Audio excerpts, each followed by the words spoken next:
Ada nikmat mutlaqah abadiyah, nikmat yang utuh sempurna dan nikmat yang abadi, yaitu nikmat yang akan diberikan Allah di dunia dan nikmat yang Allah Ta'ala akan berikan bagi kita di akhirat. Nikmat yang abadi, nikmat yang langgeng.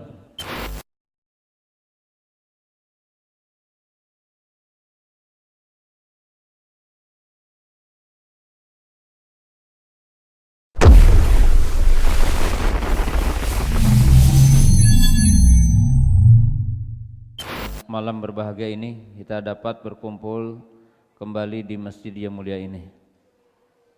Dan alhamdulillah malam ini adalah malam yang ketiga di Ma'had At-Tauhid. Nama masjidnya apa?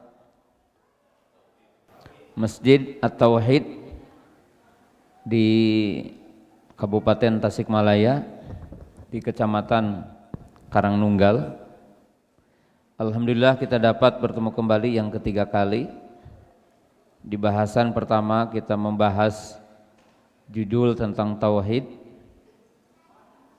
Bahasan kedua kita membahas tentang Abwabul Jannah, yaitu pintu-pintu surga. Dan di kesempatan malam hari ini kita akan membahas nikmatul hayat tahta dhillis sunnah. Jadi nikmatnya hidup di bawah naungan sunnah. Nikmat hidup bersama sunnah.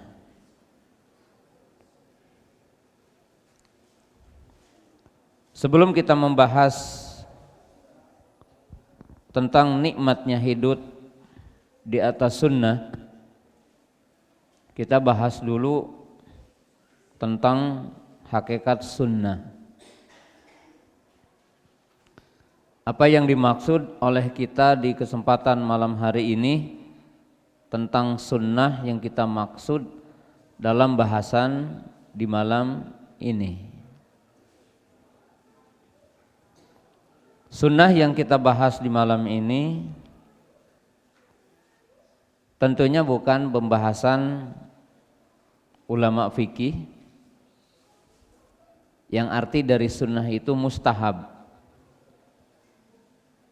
di mana sunnah menurut ulama fikih mayusabu ala fa'ilihi wa la yu'aqabu ala tarikihi ma amarahu syar'u la ala hatmin aw la ala jazmin.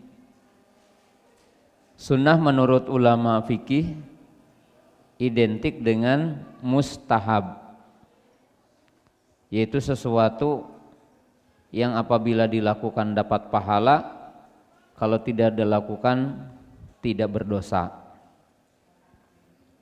Sunnah dalam definisi para ulama fikih, segala sesuatu yang disyariatkan tidak sampai kepada wajib, itu namanya sunnah. Identik dengan mustahab dalam kategori wajib, sunnah, haram, makruh, mubah. Bukan itu yang kita bahas di kesempatan malam ini. Demikian juga bukan sunnah menurut ulama usul fikih, di mana sunnah itu selain Quran, yaitu dalil kedua setelah Quran. Kita mengenal apa dalil kamu, Quran, sunnah. Di mana sunnah itu identik dengan hadis. Di mana sunnah itu sumber kedua setelah Quran. Jadi kalau kita ditanya apa dalil agama kita, Quran kemudian sunnah. Demikian juga bukan semata-mata sunnah menurut ulama hadis. Demikian juga bukan sunnah dalam kategori ulama akidah, karena sunnah menurut ulama akidah adalah pokok agama akidah gitu. Tapi sunnah yang kita maksud di hari ini adalah al-hadyu alladzi kana alaihi an-nabiyyu sallallahu alaihi wasallam wa ashabuhu ilman wa i'tiqadan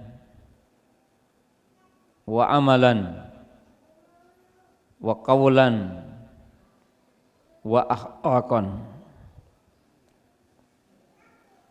Fasunnatu hiyal Islam. Jadi sunnah yang dimaksud dalam pembahasan malam ini, sunnah adalah petunjuk yang dilalui oleh Nabi SAW dan para sahabatnya.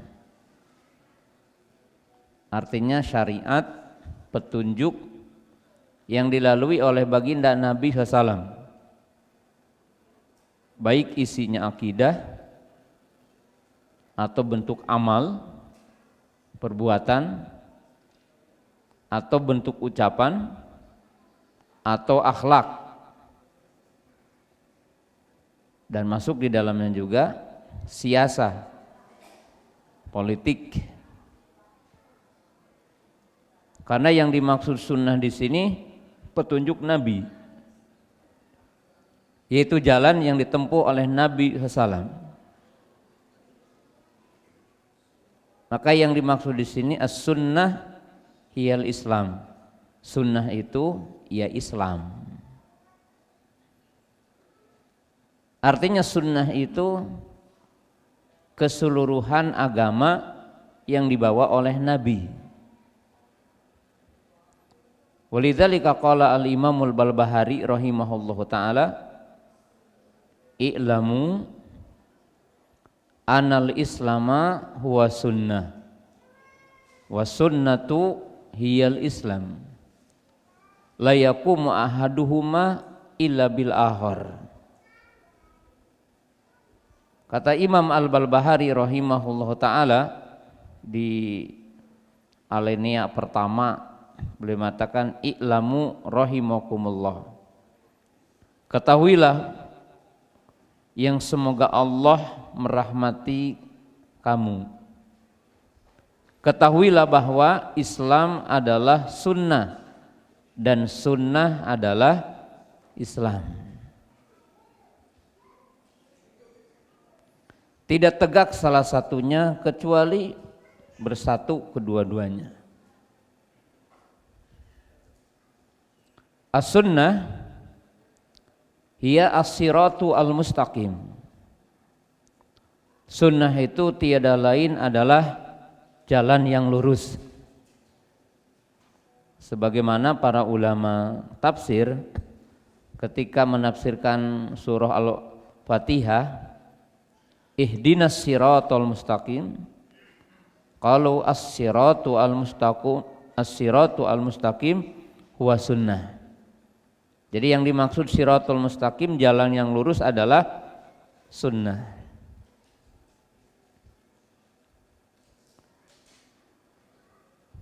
Jadi yang dimaksud dengan sunnah di sini petunjuk Nabi, jalan Nabi, atau din yang dibawa oleh Nabi SAW itu adalah sunnah.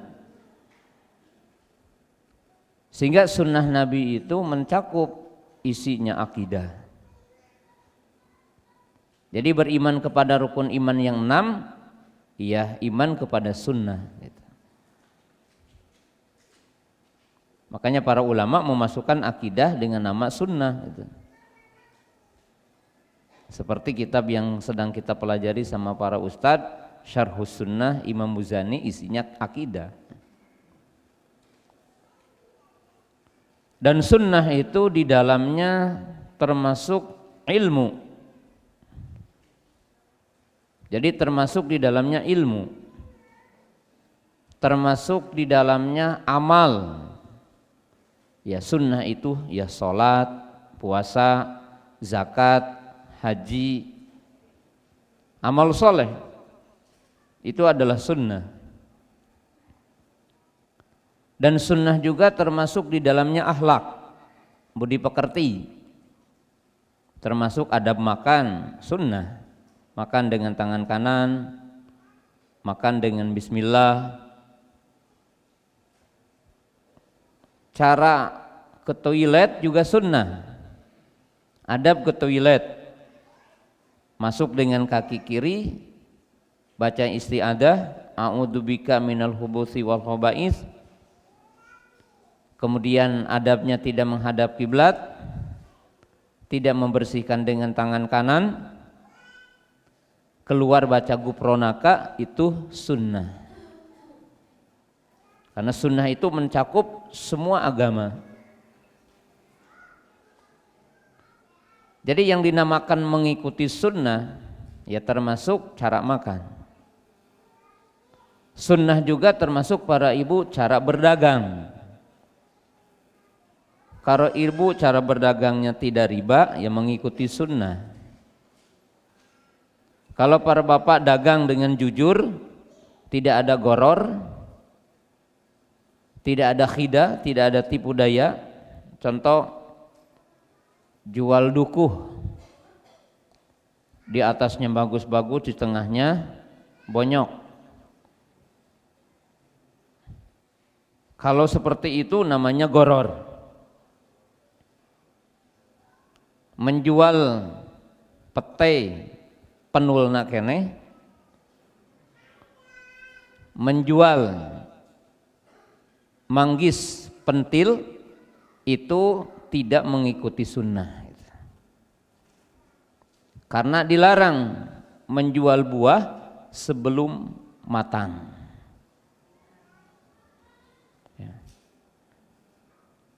Yaitu nah Rasulullah an bai'i thimar qabla budu solahiha. Nabi SAW melarang menjual buah sebelum matang. Boleh enggak menjual buah pentil, buah hasum kene? Boleh asal dipetik. Tapi kalau dibiarkan di pohon masih pentil, maka tidak boleh, karena mungkin ada gorornya. Bisa saja nanti ada hujan, ada angin ribut. Artinya orang yang membeli bisa rugi. Ada gambling gitu. Kemudian simpan atau meminjamkan uang dengan gadai. Terutama kita si A punya sawah satu petak, mau menikahkan anaknya, digadaikan kepada saudaranya 10 juta. Selama belum mengembalikan uangnya, maka si tanah dan sawah tersebut digarap dan diambil hasilnya oleh yang meminjamkan utang. Itu namanya riba, dan itu tidak mengikuti sunnah.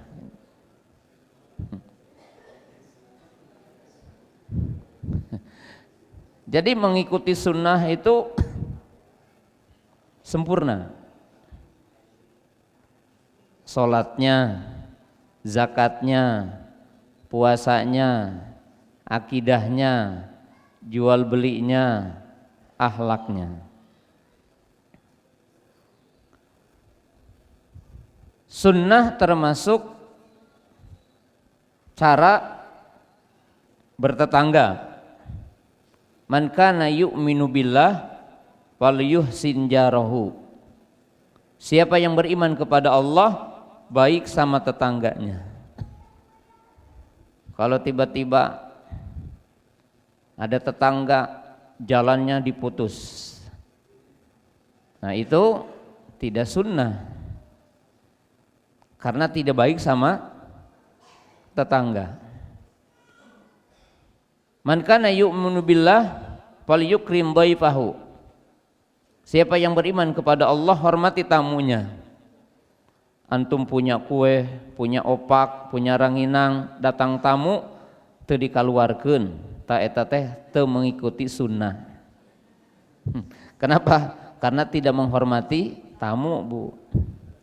Kalau ahli sunnah itu kudu dikaluarkeun eta opak jeung ranginang. Kenapa? Ya mengikuti sunnah. Mangkana yu'minu billah falyukrim dhaifahu. Suami ngamak wae ka istrina, ngamak wae gitu, pelit deh. Itu bukan sunni sejati. Jadi bukan termasuk ahlu sunnah yang sejati. Kenapa? Karena kata Nabi, khairukum fi ahlihi wa ana khairun nasi fi ahli. Sebaik-baik kalian adalah yang paling baik kepada keluarganya, istri dan anaknya, dan aku yang paling baik kepada keluargaku. Ibu bapak menelantarkan anak, cuma dikasih makan dan baju dan tidak mendidiknya, itu menyelisihi sunnah. Jadi ada ahli sunnah yang meninggalkan sebagian sunnah gitu. Walaupun antum mengaku sunni gitu ya, sunni, saya bukan syi'i, saya sunni. Tapi melalaikan anak, tidak dididik, tidak mau mendidik, nyekolahkan nggak mau bayar, itu bukan sunni yang sejati gitu. Kenapa? Karena kita tidak mengamalkan ayat ya ayyuhalladzina amanu qu anfusakum wa ahlikum naro. Maka ibu catat, Bu, mendidik anak itu ibadah, Bu. Jangan semata-mata kita menyekolahkan anak di pesantren kita merasa udah mendidik anak. Tetap kita punya kewajiban mendidik anak. Jadi pada intinya sunnah itu Islam itu gitu. Sunnah itu Islam yang sempurna. Sunnah itu petunjuk Nabi. Makanya kalau kita bahas yang keduanya sebelum judul yang ketiganya nanti akhir, apa hukum mengikuti sunnah? Dan apa hukum mengamalkan sunnah? Maka hukum mengikuti sunnah dan mengamalkan sunnah hukumnya wajib. Bukan melaksanakan sholat qobliyah, Pak. Tapi wajib mengimani, membenarkan sunnah, dan wajibnya kita mengamalkan sunnah. Wajib.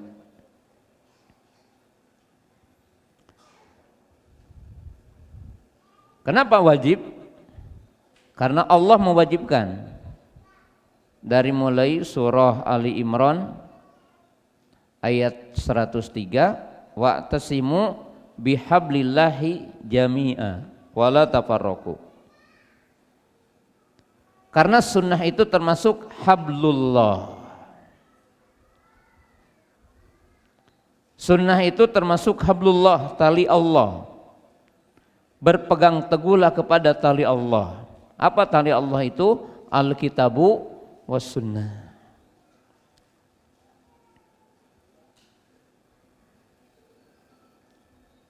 Yang kedua, Allah mengatakan dalam surah Az-Zuhruf ayat 43,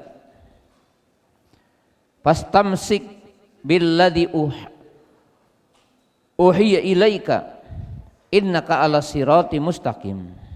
Fastamsik, berpegang teguhlah, billadzi uhiya ilaika, dengan apa yang diwahyukan kepadamu, innaka ala sirati mustaqim, sesungguhnya engkau berada dalam jalan yang lurus. Ini perintah.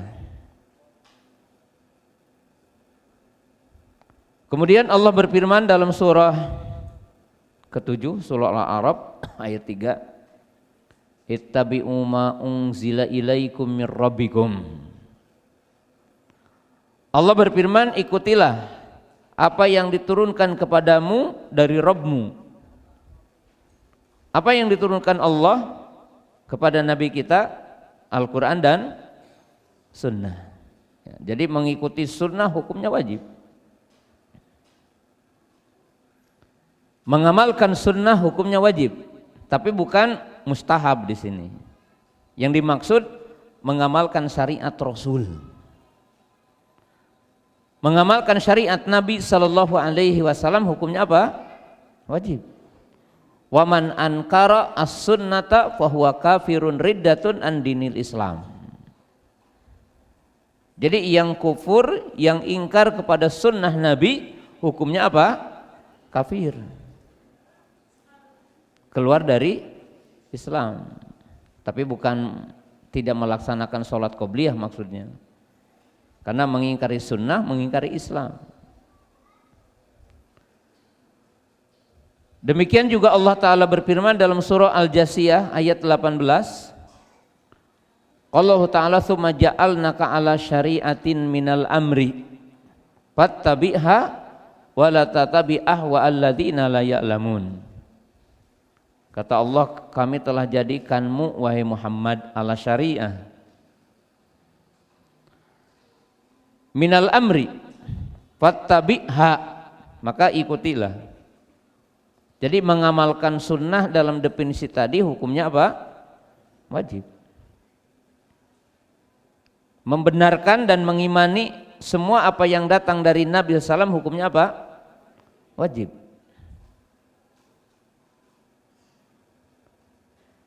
Kemudian dalam sejumlah hadis bahwa Nabi SAW bersabda, usikum bitaqwallahi azza wajal was-sam'i wa ta'ah wa in ta'amara alaikum abdun habasyiyun fa innahu man ya'ish minkum ba'di fasayara ikhtilafan katsira fa alaikum bisunnati was sunnatil khulafa'ir rasyidin al mahdiyyin. Ja'a fi riwayah tamassaku biha wa addu 'alaiha bin nawajid wa iyyakum wa muhdatsatil umur fa inna kulla muhdatsatin bid'ah wa inna kulla bid'atin dhalalah. Jadi dalam hadis Irbad Ibnu Sariyah Nabi SAW mengatakan, aku wasiatkan kalian dengan takwa kepada Allah dan untuk mendengar kepada pemimpinmu. Barang siapa yang hidup setelahku maka ia akan melihat perselisihan yang banyak. Baru di sini perintah. Alaikum. Ini perintah. Wajib atas kalian untuk mengikuti sunnahku dan sunnah para khulafa ar-rasyidin. Diperintahkan dengan dua kalimat, tamassaku, pegang katanya. Tamassaku biha wa addu 'alaiha, dan gigit dengan gigi gerahamu. Kalau orang Sunda cekal deleg. Ya, kalau kita ngambil deleg, ngambil lele, gimana pegangnya? Kuat ya, sebab leur, ya, licin, kemudian bisa lepas. Maka cekal deleg itu terjemahan Sunda gitu. Abdu 'alaiha. Jadi perintah untuk komitmen kepada sunnah. Qala Nabi SAW, taraktu fikum amrayni lan tadilu abadan ma itamaksaktum bihima kitabullah wa sunnati. Dan yang seperti ini banyak dalam hadis dan bukan makomnya untuk kita bahas satu-satu dalilnya. Kemudian Allah menyebutkan dengan berulang-ulang, kata Imam Ahmad, tidak kurang dari 40 kali Allah mengatakan atiullaha wa atiur rasulah. Ayat yang semakna dengan ini, kata Imam Ahmad, tidak kurang dari 40 ayat dalam Quran. wa may yuti'illaha wa rasul. Atiullaha wa atiur rasul. Itu diulang-ulang dalam, artinya diulang-ulang lebih dari 40 kali dalam Quran, yang menunjukkan wajib taat kepada Allah dan taat kepada Rasul, yang menunjukkan wajib mengikuti sunnah Nabi Sallallahu Alaihi Wasallam. Ya. Kemudian setelah kita bahas dua ini, sunnah yang dimaksud petunjuk Nabi secara utuh, menyeluruh, yang intinya adalah hakikatnya Islam. Dan yang kedua, wajibnya kita mengikuti sunnah dan mengamalkan sunnah.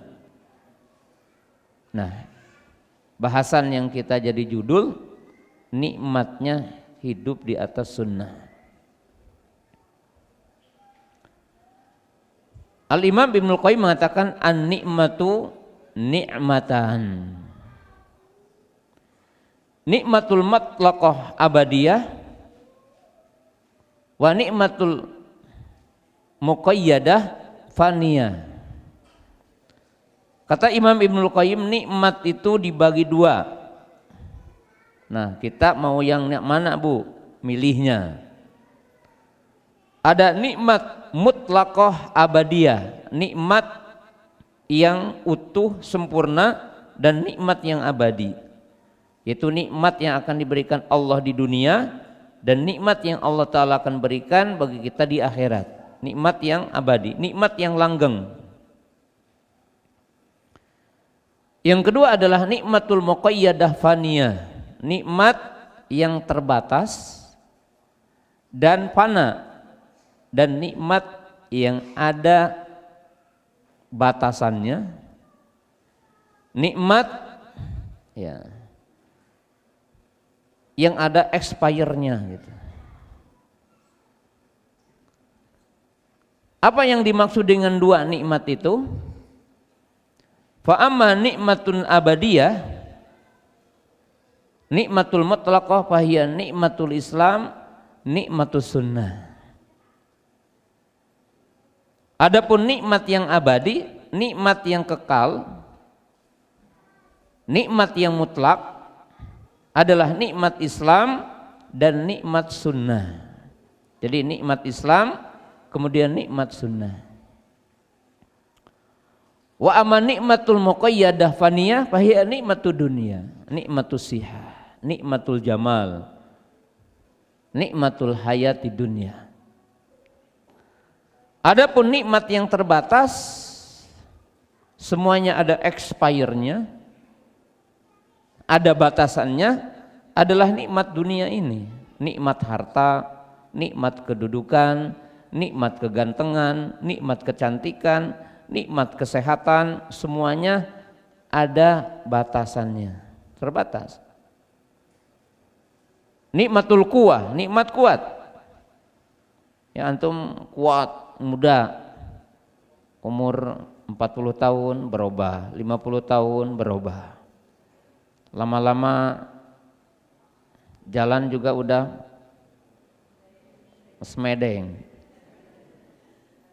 Ibu-ibu juga yang jag-jag belejak, cantik, karena sering marah suami, marah ke anak, cepat ya keriput keningnya.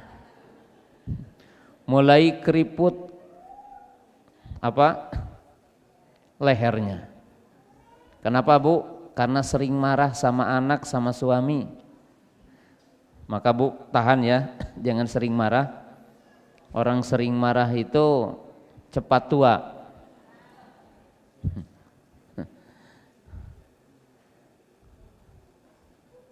Harta juga sama.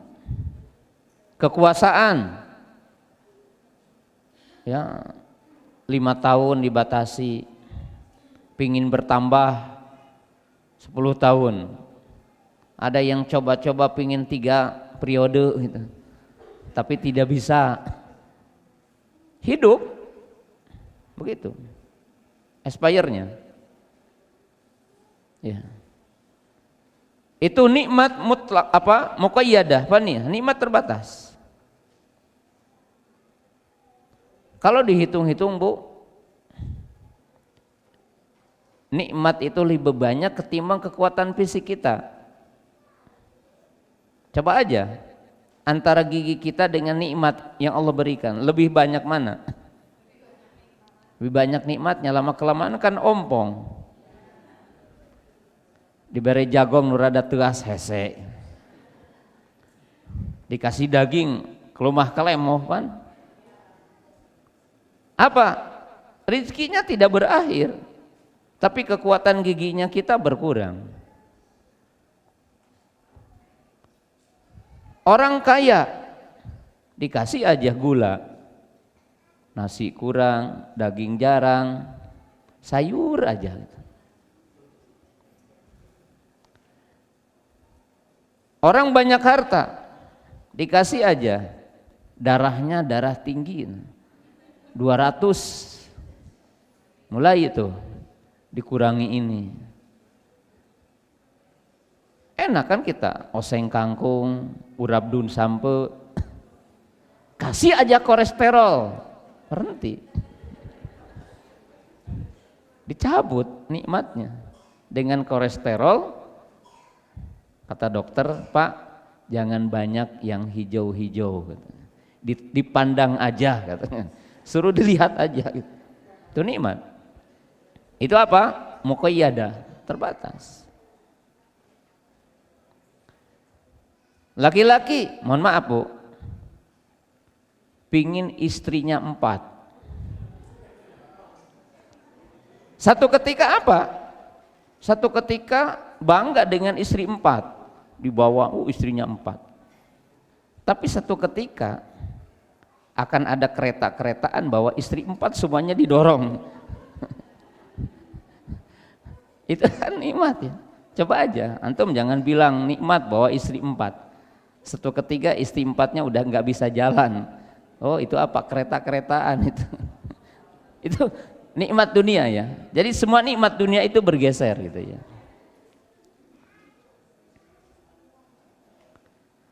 Maka nikmat yang abadi adalah nikmat Islam dan nikmat sunnah. Artinya nikmat Islam kita dikeluarkan dari kekufuran, dikeluarkan dari syirik, dikeluarkan dari nifak, masuk ke areal Islam. Tapi wajib disempurnakan dengan nikmat sunnah agar kita muslim tapi tidak melakukan bid'ah. Karena dengan itu apa? Nikmat Islam, nikmat apa Bu? Sunnah. Kenapa? Karena ada muslim yang apabila dia terjerumus kepada bid'ah, maka terancam dengan ancaman. Ya. Jadi orang yang melakukan bid'ah itu ada wa'id, ada ancaman dari Allah dan apa? Rasulnya. Sebagaimana disebutkan dalam hadis yang tadi. Nah, maka Abu Aliyah berkata dalam ungkapan beliau tentang menggambarkan tentang nikmat sunnah. Apa kata beliau? Qara'tu al-Qur'ana ba'da wafati nabiyikum bi asyri sinin wa qad an'amallahu alayya nikmataini azimataini fala adri ayatuhuma a'dham an hadani lil Islam walam yaj'alni haruriyan. Ini ucapan Imam Abu Aliyah. Beliau mengatakan aku membaca Quran 10 tahun setelah wafatnya Nabi sallallahu alaihi wasallam. Lalu Allah menganugerahkan kepadaku 2 nikmat yang agung, yang aku tidak tahu mana yang lebih besar di antara keduanya, katanya. Apa kedua nikmat itu? Kata beliau, Allah menunjukkanku kepada Islam. Aku bukan Yahudi, bukan Nasrani, aku bukan Majusi dan yang lainnya. Tapi aku menjadi Muslim. Yang kedua, plus Allah menjadikanku bukan jadi orang Khawarij. Tidak terkontaminasi, tidak masuk kepada sekte yang menyimpang, yaitu Khawarij. Haruri adalah Khawarij, tapi aku adalah Sunni, Muslim Sunni. Jadi berada di atas apa? Sunnah. Maka ini adalah nikmat sunnah yang sangat agung. Lalu kenapa? Ini bahasan ujungnya, terakhir. Kenapa dikatakan nikmat hidup di atas sunnah? Jadi kenapa kita bangga dan kita akan nikmat hidup di atas sunnah?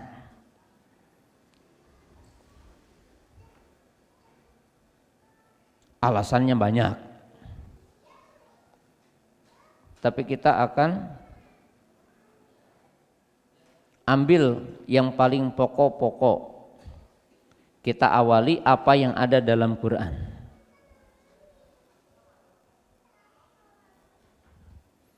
Yang pertama, karena semua pengikut sunnah itu akan dikumpulkan di hari Arasatil Qiyamah dengan wajah putih bersih cemerlang. Allah berfirman pada surah Ali Imran, yauma tabyaddu wujuhun wa taswaddu wujuh. Allah berfirman pada hari apa? Hari kiamat.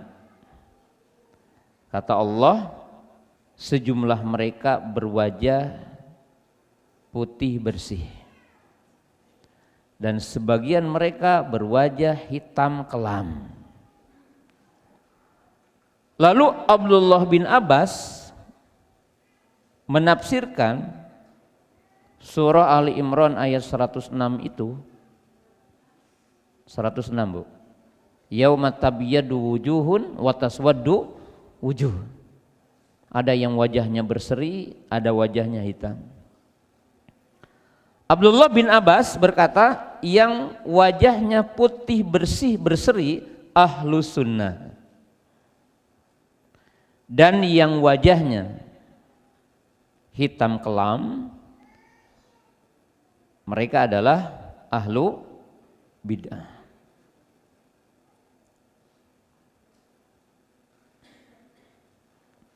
Jadi artinya bahwa orang yang mengikuti sunnah itu akan ditampilkan wajahnya nanti yaumul qiyamah dengan wajah putih bersih. Jadi beda nanti. Beda kalau ahlu sunnah wajahnya berseri, marahmai, tegenek malekmek gitu. Ya, wajahnya berseri ya, dengan tanda-tanda. Oh itu anu wajahna marahmai ahlu sunnah, nu wajahnya genek malekmek, nah itu teh ahlu bidah gitu. Yang kedua,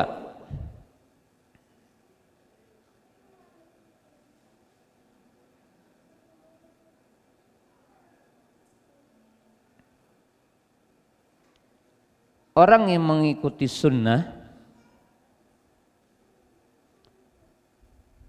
adalah orang yang beruntung.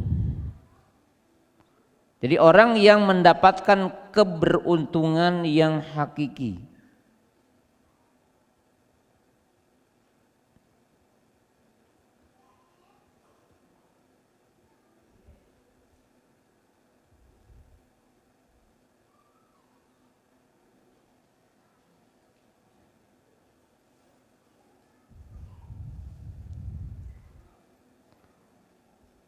Kemudian juga akan mendapatkan kelebihan lain.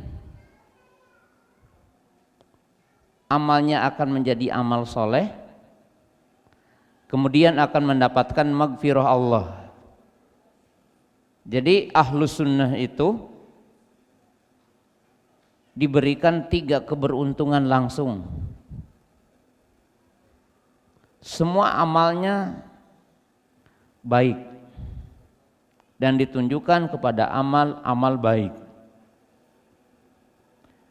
Istighfar dapat maghfirah Allah dan diberikan janji oleh Allah Ta'ala orang yang beruntung.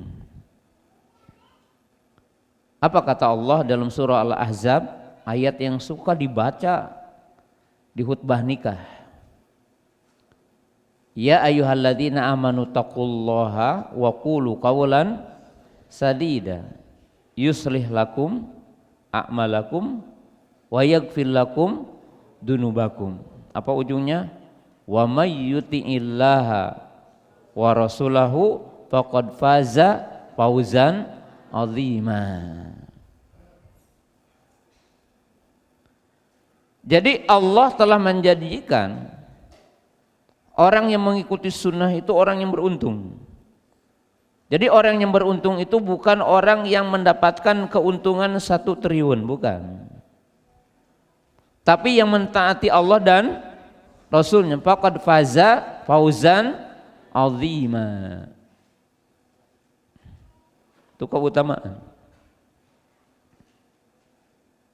Berikutnya,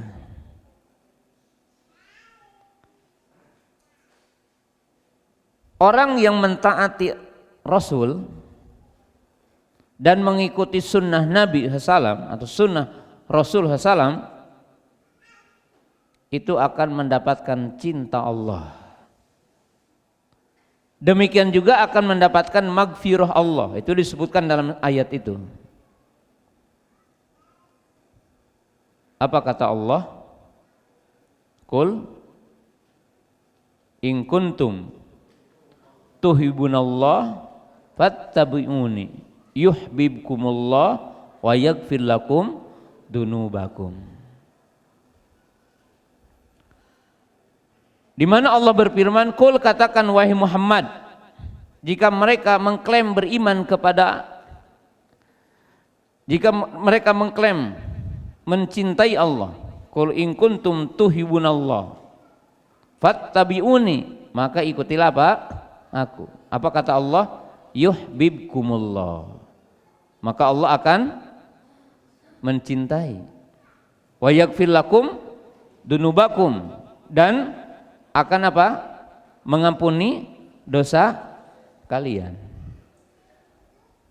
Dalam surah apa? Ali Imran ayat 31. Qul in kuntum tuhibbunallaha fattabi'uni yuhibbukumullah. Jadi artinya semua orang yang mengikuti sunnah Nabi itu akan dicintai Allah. Maka kata para ulama, yang jadi masalah itu bukan kita mengklaim cinta kepada Allah, tapi masalahnya bagaimana Allah mencintaimu. Artinya apa? Orang mukmin tidak usah mengklaim cinta kepada Allah, tapi bagaimana orang muslim mencari jalan agar dicintai Allah gitu. Apa sebabnya? Ya mengikuti sunnah. Di antara sekian sebab untuk mendapatkan cinta Allah.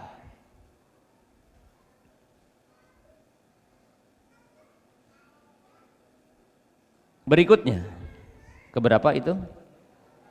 Keempat, orang yang mengikuti sunnah akan mendapatkan penjagaan Allah. Dan Allah akan memberikan kepadanya kecukupan. Cukup hidayahnya, cukup rizkinya, insya Allah. Allah berfirman dalam surah Al-Anfal ayat 64, Ya ayuhan nabiyyu hasbukallah wa manittaba'aka minal mu'minin. Wahai Nabi, cukup bagimu Allah Dan Allah juga akan memberikan kecukupan kepada siapa? Kepada orang-orang yang mengikutimu dari orang beriman.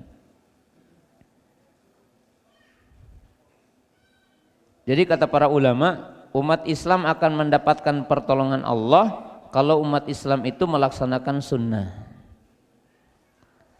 Dan umat Islam akan kalah dengan musuh-musuhnya kalau kita menyelisihi sunnah. Jadi mengikuti sunnah menang, menyelisih sunnah akan kalah. Itu jelas ya. Jadi kenapa dikatakan nikmat? Karena orang yang mengikuti sunnah akan mendapatkan apa? Pertolongan Allah. Berikutnya, keberapa? Kelima. Kita ambil ayat dulu semuanya ya sebelum hadis. Yang mengikuti sunnah pasti dapat petunjuk. Yang menyelisihi sunnah pasti sesat.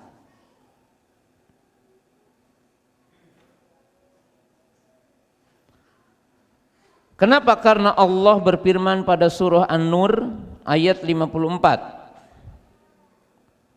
Wa in tuti'uhu tahtadu.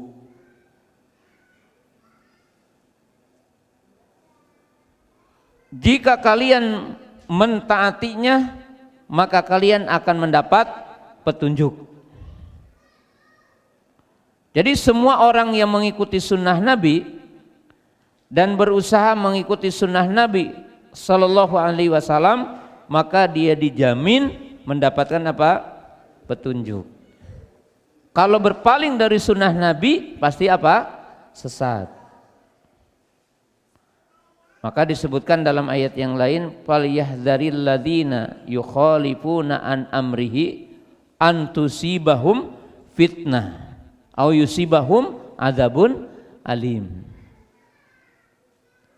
Jadi Allah berfirman, falyahdharil ladzina yukhalifuna an amrihi. Maka takutlah. Siapa katanya yang perlu takut? Orang-orang yang menyelisihi urusannya. Urusan siapa? Urusan Nabi. Kalau orang itu menyelisih urusan Nabi, baik dalam wudunya, baik dalam sholatnya, baik dalam puasanya, baik dalam hajinya, baik dalam jual belinya, baik dalam urusan-urusan yang lainnya, maka akan ditimpakan dua perkara. Apa dua perkara itu? Yang pertama fitnah. Apa yang dimaksud dengan fitnah? Maknanya banyak. Salah satunya akan ditimpakan fitnah syubhat, fitnah kesesatan. Yang kedua apa? Fitnah berupa adab di dunia ini. Ya, kemarau panjang, terjadinya gempa, terjadinya tsunami, berkuasanya musuh kepada kita. Itu fitnah di dunia, ujian. Atau adab yang pedih nanti yaumal qiyamah. Itu ancaman Allah kepada orang yang tidak mengikuti sunnah. Berikutnya, keenam ya.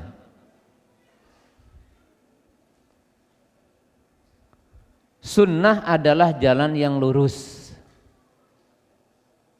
Berarti yang mengikuti sunnah mengikuti jalan yang lurus, dan yang mengikuti jalan yang lurus berada dalam nikmat yang hakiki, nikmat mutlaqah abadiyah. Ihdinas siratal mustaqim, siratal ladzina an'amta alaihim ghairil maghdubi alaihim waladhdallin. Lalu Allah berfirman dalam surah An-Nisa-nya, wa may yuti'illaha wa rasulahu fa ulaika ma'al ladzina an'amallahu minan nabiyyina wasiddiqina wasyuhada'i wassalihin. Maka disebutkan dalam ayat itu setelah surah Al-Fatihahnya, ihdinas siratal mustaqim. Tunjukkan aku ke jalan yang lurus. Jalan yang telah ditempuh oleh orang yang telah diberi nikmat. Siapa orang yang telah diberi nikmat? Para nabi, para siddiqin, para syuhada, para sholihin. Kemudian dalam surah Al-An'am ayat 153 Allah berfirman, wa anna hadza sirati mustaqima fattabi'uhu wa la tattabi'us subula fatafarraqu bikum an sabili. Jadi nikmat orang yang mengikuti sunnah. Kenapa? Karena berada dalam jalan yang lurus dan akan diberi nikmat bersama siapa? Jadi nanti di surga dengan siapa? Para nabi, para syuhada, para nabi, para siddiqin, para syuhada, para sholihin. Yaitu urutan yang ada dalam Quran itu. Nikmat. Nikmat bagi orang-orang yang mengikuti apa? Sunnah.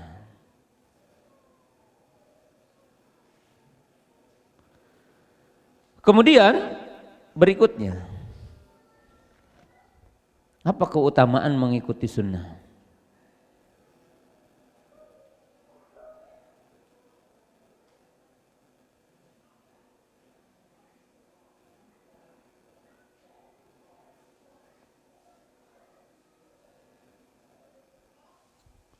Orang yang mengikuti sunnah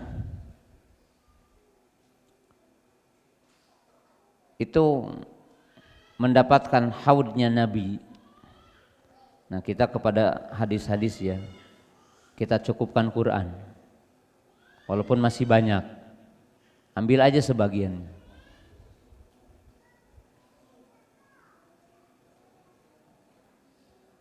Ya. Yang pertama tadi Quran, sekarang hadis. Kenapa kita mengatakan nikmat hidup di atas sunnah? Karena pengikut sunnah itu akan mendapatkan haudnya Nabi.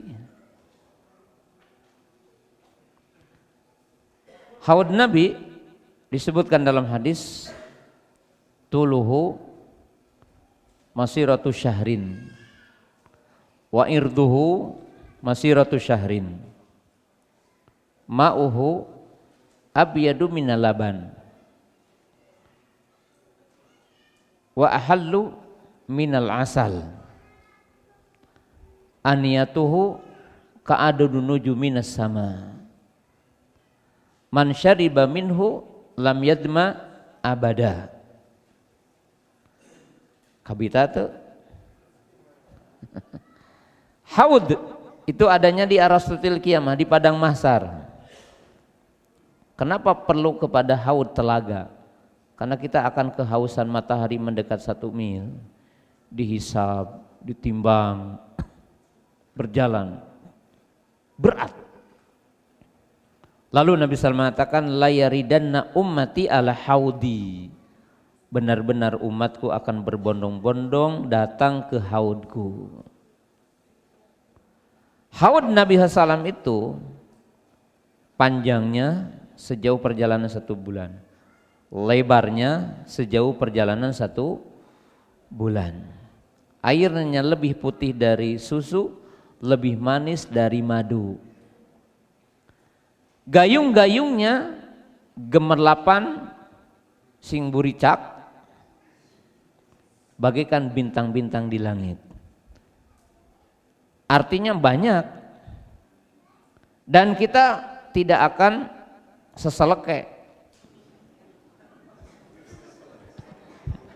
Apa tuh seseleke? Ya, malpas sedek-sedek. Wah.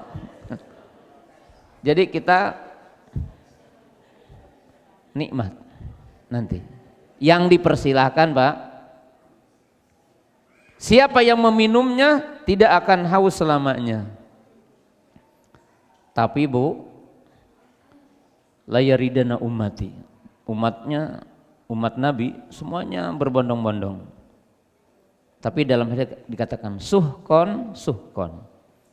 Ada yang diusir dari haud itu. Kenapa diusir? Fa innaka la tadri ma ahdatsu ba'dak. Karena engkau wahai Muhammad tidak tahu apa yang diperbuat oleh mereka dari perkara yang baru. Jadi yang pelaku-pelaku bid'ah membuat perkara yang baru dalam agama diusir dari haud.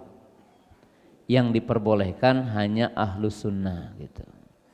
Kan ini nikmat hidup di bawah, di atas sunnah. Itu nikmat yang paling agung, nikmat yang paling mulia. Ya, haud Nabi SAW. Karena kita genting, Pak. Matahari mendekat 1 mil, keringat, berat dengan hisab, berat dengan mizan.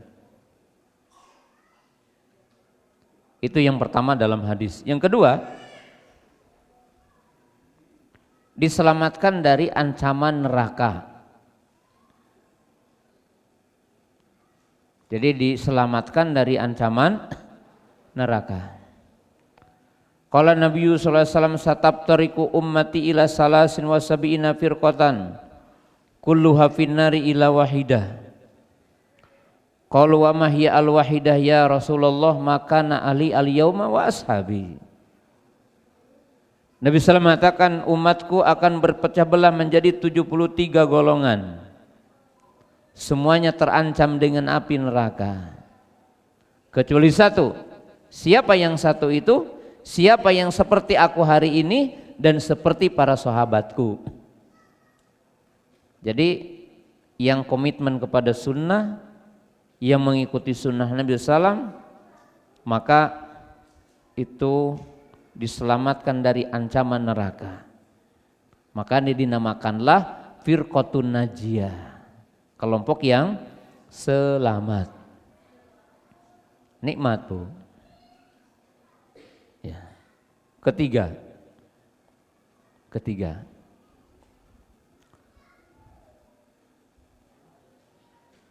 Yang ketiga, diselamatkan dari ikhtilaf. Diselamatkan dari iftiraq. Jadi diselamatkan dari perselisihan. Dikeluarkan dari iftiraq, keluar dari agama. Jadi dia dijamin dalam petunjuk seperti dalam ayat tadi, diselamatkan dari perselisihan. Karena dalam hadis Irbad ibnu Sariyah yang tadi sebagiannya dipotong oleh saya, bahwa Nabi SAW mengatakan man ya'ish minkum ba'di fasayara ikhtilafan katsira fa alaikum bisunnati wa sunnatil khulafir rasyidin al mahdiyyin addu 'alaiha bin nawajid. Jadi barang siapa yang melihat yang hidup setelahku, maka ia akan melihat perselisihan yang banyak. Maka berpegang teguhlah kepada sunnahku dan sunnah khulafa ar-rasyidin al-mahdiyyin addu 'alaiha bin nawajid. Jadi barang siapa yang berpegang teguh, maka ia akan selamat dari ketergelinciran dari sunnah, dari kebenaran, dan terjerumus kepada iftiraq, kepada firqah-firqah yang menyimpang. Itu jaminan Allah, ya. Sehingga itu adalah kenikmatan yang sangat agung bagi setiap mukmin yang mengikuti sunnah.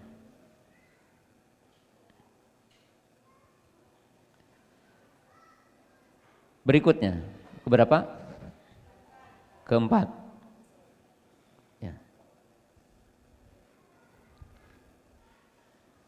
Jaminan masuk surga.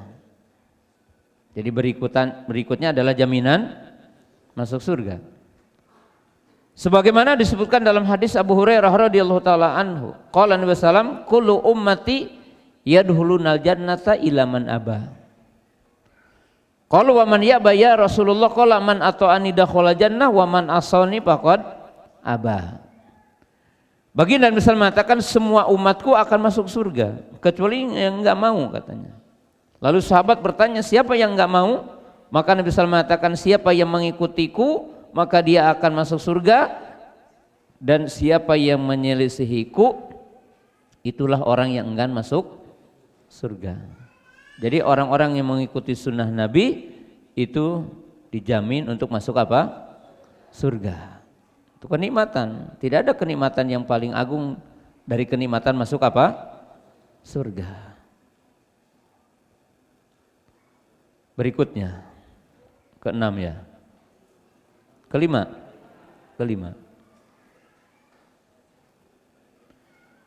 Diselamatkan dari kehinaan.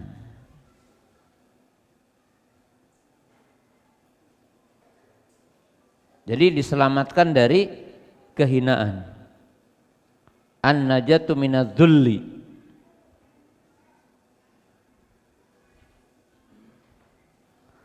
Qala Nabi sallallahu wa ju'ilad-dzul was-saghairu liman khalafa amri. Akan dijadikan kehinaan, kerendahan bagi siapa yang menyelisihi urusanku. Artinya apa?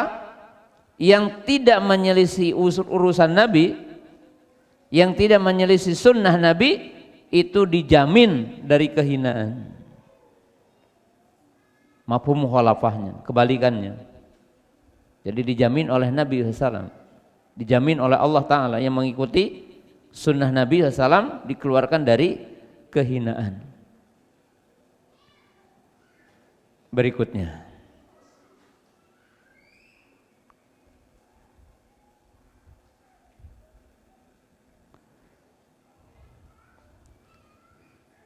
yang keenam, Nabi SAW mengatakan tuba lil ghuraba.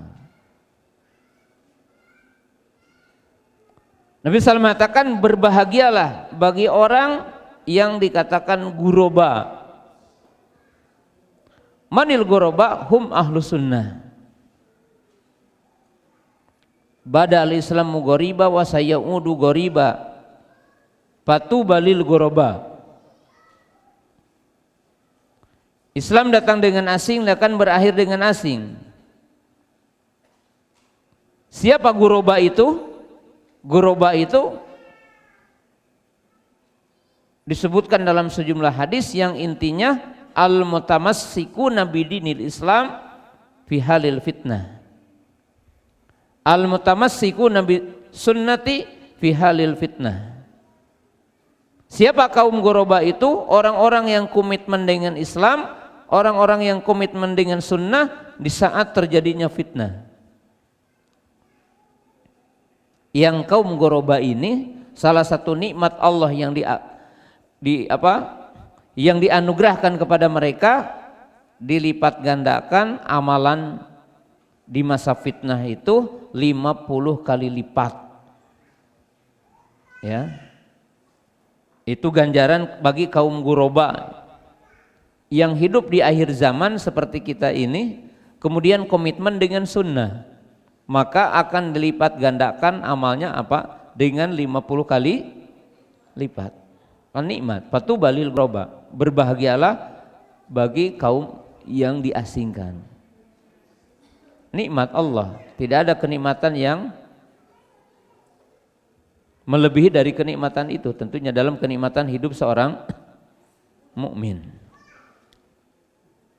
Nah, jadi kaum muslimin, pemirsa yang dimuliakan Allah Ta'ala, itulah contoh-contoh dalam Quran, dalam hadis tentang nikmat hidup di atas sunnah. Ya, kenapa kita memilih hidup di atas sunnah?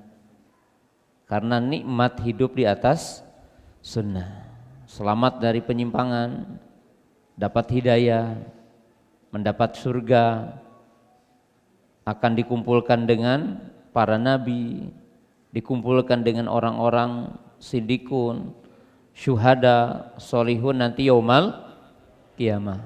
Maka kata para ulama, kalau kita sekarang sendiri dan diasingkan ketika mengikuti sunnah, maka jangan sedih dan jangan takut, karena yang akan menemani kamu, menemani kita adalah para nabi, para siddiqin, para syuhada, para solihun nanti yaumal qiyamah di surganya apa? Allah Subhanahu wa taala. Ya, sampai di sini saya berikan waktu pertanyaan. Kalau ada pertanyaan dipersilahkan.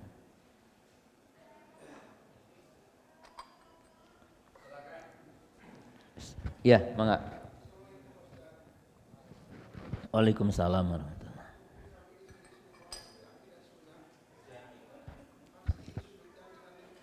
Iya.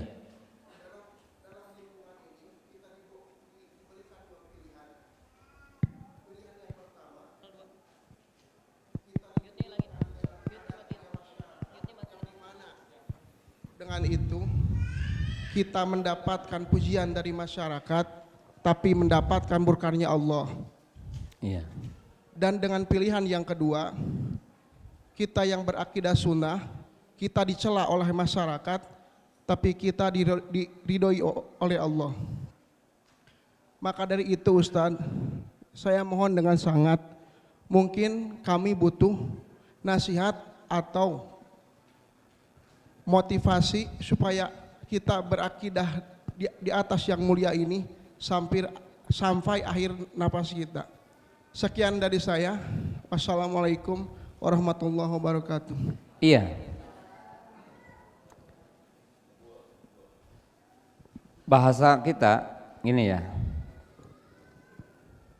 Hidup itu perjuangan. Jadi hidup itu perjuangan. Allah berfirman, "Walladzina jahadu fina lanahdiyahum subulana." Siapa yang berjihad di jalan kami, maka kami akan menunjukkan mereka kepada jalan kami. Tidak ada dalam perjalanan hidup kecuali hidup ini jihad. Dan perlu kita ketahui dalam kehidupan manusia, kalau kita ditanya gitu sederhana, kapan kita akan rohah? Kapan kita bisa beristirahat? Jawabannya, kalau kita telah menginjakan kaki di surga.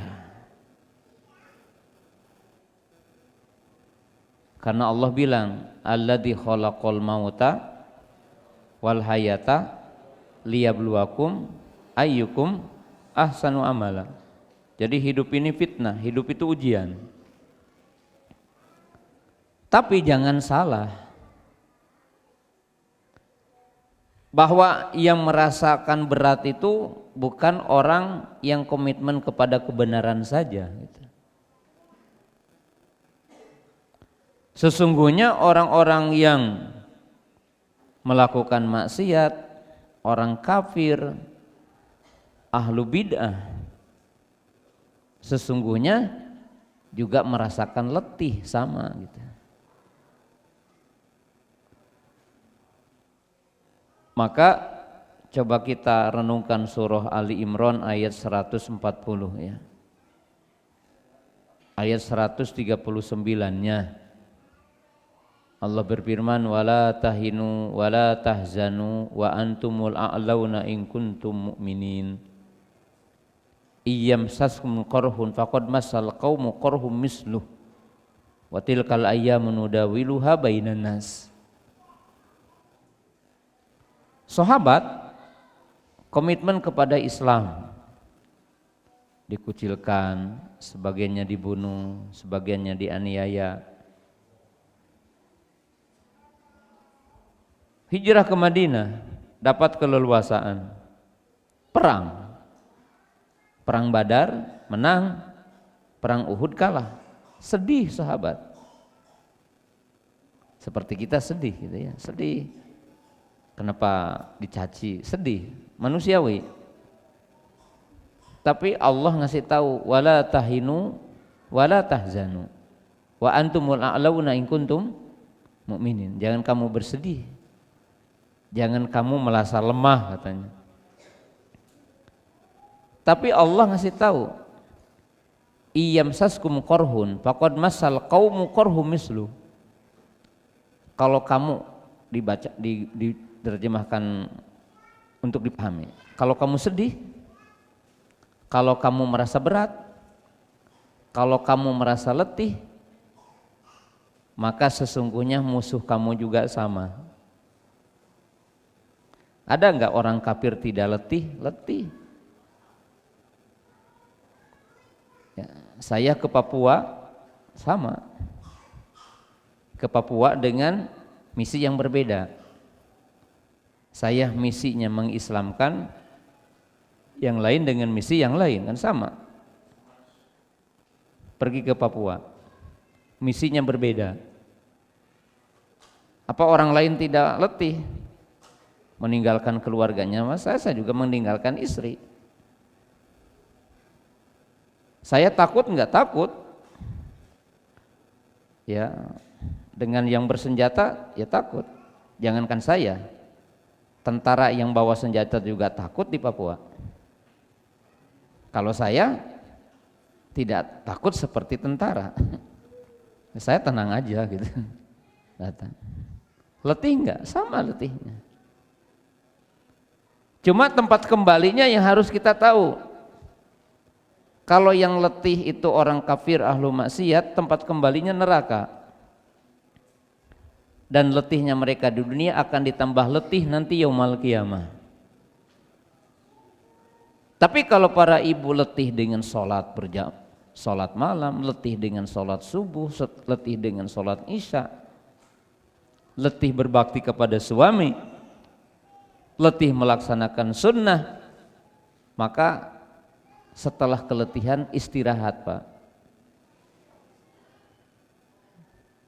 Maka dikatakan wasiqal ladzina taqu rabbahum ila jannati zumara hatta idza ja'uha wa futihat abwabuha wa qala lahum khazanatuha salamun alaikum tibtum fadkhuluha khalidin. Selamat gitu kan. Ketika mati orang beriman, meninggal dunia orang beriman, disambut sama malaikat numarahmai, berwajah berseri dan mengambil nyawa kita dengan, kalau digambarkan, bagaikan mencabut rambut tina tarigu molocon gitu. Itu orang beriman. Jadi semua keletihan itu diganti dengan ketenangan. Maka dikatakan ad-dunya jannatun lil kafir wasijnul lil mu'min. Dunia ini surga bagi orang kafir dan penjara bagi orang-orang beriman. Jadi itu yang jadi motivasi bagi kita. Tapi ada dua nasihat lain. Kedua, semua sikap orang lain kepada kita itu nikmat. Kenapa? Saya dalam hidup orang yang membantah saya itu saya rasakan nikmat itu. Orang yang menggunjing saya nikmat. Kenapa? Ya nikmat. Semua tantangan itu nikmat bagi kita. Sampai ketika kita ditanya kenapa Allah menciptakan syaitan? Kalau antum juga tanya, Bapak, kenapa sih keluarga saya tidak mengikuti semuanya sunnah? Ada yang menentang saya. Bagi orang mukmin bilang nikmat itu, walaupun bagi dia tidak nikmat. Bagi kita dikatakan nikmat, kenapa? Nikmat mendakwahinya, membantah hujahnya, itu nikmat karena kita dapat pahala. Sampai baca, Pak, ini terus bapak-bapak ya, baca surah An-Nisa